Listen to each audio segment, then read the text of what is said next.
ఒకటే ఉదయకాలం యోధులు కూలిపోయారు, యుద్ధ సన్నద్ధులు కూలిపోయారు. వారి ప్లేస్ రీప్లేస్ చేసి అంత స్థాయి ఎవరికి లేదనే దుఃఖం ఉంది.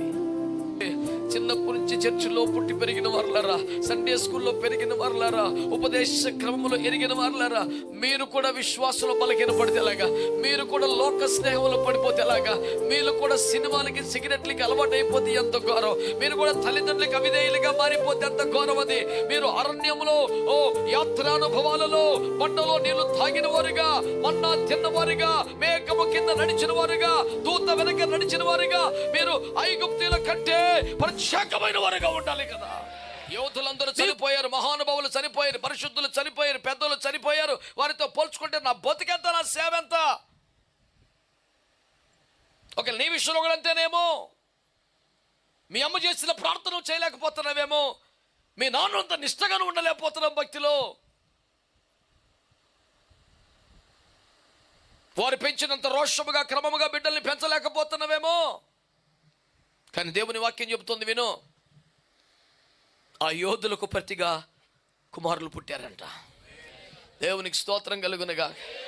తొలితరము సేవ, పరిశుద్ధులైన సేవ, విశ్వాస యోధులు, సిలువ యోధులు, ప్రార్థనా యోధులు, దేవుని కొరకు పోరాడని యోధులు, అలాంటి వారిని కోల్పోయిన మాట నిజం. అది ఎంతో దుఃఖకరం. అయితే బాధపడొద్దు.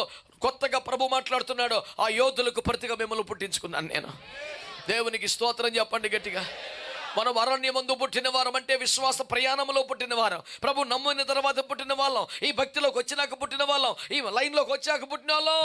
మన మీద దేవుడు కొన్ని ఆశలు పెట్టుకున్నాడు, మన కొరకు అద్భుతమైన అవకాశాలు ఏర్పాటు చేశాడు, మనల్ని యోధులు ఏర్పాటులో ఉంచాడు, యుద్ధ సన్నద్ధులుగా ఊహిస్తున్నాడు, మన ముందు నడవాలనుకుంటున్నాడు, మన వెనక ఆవరించాలనుకుంటున్నాడు, మనల్ని విజయ పదాలను నడిపించి వాగ్దాన దేశానికి చేర్చాలని దేవుడు కోరుకుంటున్నాడు.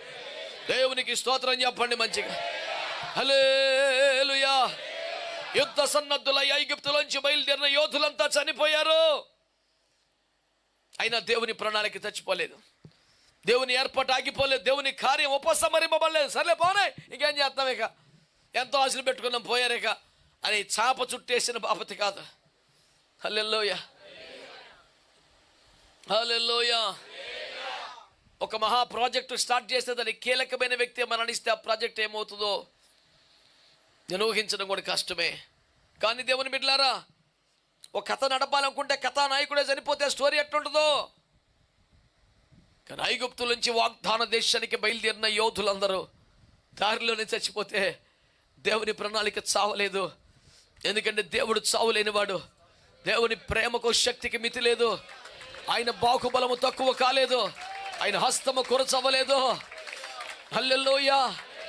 పరిసయ్యులు, ధర్మశాస్త్ర ఉపదేశకులు చాలా ఎక్కువగా పెద్దగా తేడాగా మాట్లాడితే ప్రభు ఏమన్నాడండి?